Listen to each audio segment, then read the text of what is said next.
Hello বন্ধুরা, good morning. আর তোমরা কেমন আছো? সকলে আশা করি খুব ভালো আছো। আর আমি আজকে তোমাদের সঙ্গে একটা নতুন রান্না আবার শেয়ার করব। নতুন না, একটা সবাই করে হয়তো।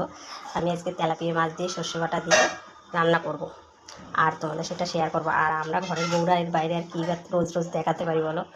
আর আমি আজকে দেখো, এই যে তেলাপিয়া মাছ, লবণ হলুদ দিয়ে মেখে রেখেছি। আর এই যে আমি সর্ষে, রসুন আর কাঁচা লঙ্কা এটা আমি বেটে নেবো শিলে। যেহেতু এটা মিক্সিতে দিলে খুব একটা মিহি হয় না, ওই কারণে অল্প মশলা, তার জন্য আমি এটা শিলেই বেটে নেবো। আর এই যে কড়াইটা আমি বসিয়ে দিয়েছি, এটাই আমি এখন মাছটা ভাজা বসাবো। ততক্ষণ কড়াইটা একটু গরম হোক, গ্যাসটা ধরিয়ে দিয়েছি, চলো যাই দেখি। আর আমার কড়াইটা গরম হয়ে গেছে, আমি এর মধ্যে একটু সর্ষের তেল দিয়ে দেবো। মাছটা ভাজা করবো, তার জন্য একবারে তেলটা দিয়ে দিলাম। তেলটা দিয়ে দিয়েছিলাম, তেলটা গরম হয়ে গেছে। এখন তেলের মধ্যে মাছটা ভাজবো। আর মাছটা এই তেলেই ভাজবো, এই তেলেই রান্না করবো, ওই জন্য তেল আমি বেশি করে দিয়েছি।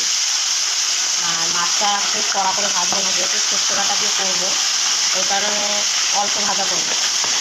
আর আমার মশলাটাও হয়ে এসছে কড়া, দেখো মশলাও অনেকটা বাটা হয়ে গেছে, আরেকটা বাটা দেবো। আর মাছটা ততক্ষণ হোক। এই মাছের এই পিসটা হয়ে গেছে, আর একটু কম ভাজলে হয়তো ভালো হতো। এখন এই মাছটা তুলে নেবো, বেশি ভাজবো না মাছটা।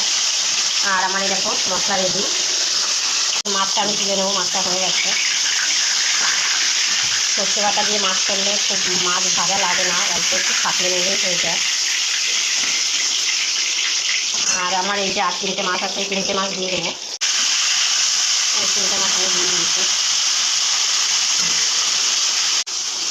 আর এই মাছ মানে সর্ষে বাটা দিয়ে রান্না করা খুবই সহজ, আর খুব তাড়াতাড়িও হয়ে যায়। যেহেতু আমি কোনো সবজি দেবো না, ওই কারণে রান্নাটা আমার খুব তাড়াতাড়ি হয়ে যাবে। আর এই তো মাছ প্রায় ভাজা হয়ে গেছে, মাছটা আমি এখন তুলে নেবো। দেখো বন্ধুরা, মাছটা আমি তুলে নিয়েছি। মাছটা খুব ভাজা করিনি, আর আমার কড়াইতে অনেকটা তেল এখনও আছে, এই তেলেই আমি রান্না করবো। আর আমার এই তেলটা তো গরম আছে জানোই, আমি তেলের মধ্যে যে কালো জিরে দিয়ে দিচ্ছি, কালো জিরে ফোড়ন দিয়ে দিচ্ছি। আর এই যে বেটে রাখা সর্ষেটা, এই যে এটা আমি দিয়ে দেবো।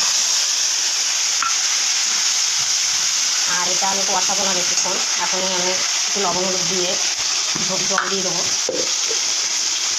হলুদ দিয়ে দিলাম।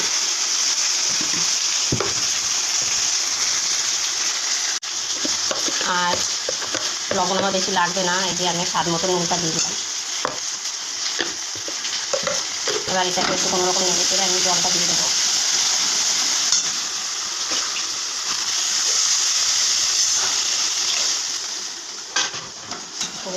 জলটা ফুটুক, ততক্ষণ অপেক্ষা করি। ঢাকনা দিয়ে ঢেকে দিলাম, এবার জলটা ফুটুক। চলো বন্ধুরা, দেখি আমার ঝোলটা ফুটেছে কিনা। এই দেখো ঝোলটা ফুটে গেছে। এবার আমি এই মাছটা, ভেজে রাখা মাছটা আমি দিয়ে দিলাম। এবার এটা আবার একটু ঢাকা দিয়ে দেবো, ততক্ষণ ঝোলটা ফুটুক মাছের সঙ্গে। ঢাকা দিয়ে দিলাম। এবার আমরা 5 মিনিট পরে দেখবো কতদূর কী হলো। দেখি কেমন হলো রান্নাটা, কতদূর কী হলো। এই যে দেখছি এখনও ঝোলটা ফুটছে। যেহেতু এখনও ঝোলটা আরেকটু টান দেবে, না হলে ঠিক খেতে ভালো লাগবে না, তাই আমি আরেকটু ঝোলটা টানাবো। চলো আরেকটু ঝোলটা টানা। এখন কতটুকু হলো কি রান্নাটা, এখন আমার হয়ে যাচ্ছে, দেখো হয়ে গেছে। আর আমি ঝোলটা টানাবো না, এটাই পারফেক্ট। আর আমার রান্নাটা কেমন হলো প্লিজ একটু জানাবে কমেন্টে, আর কালারটা কেমন হয়েছে। চলো এটা আমি নামিয়ে নিই।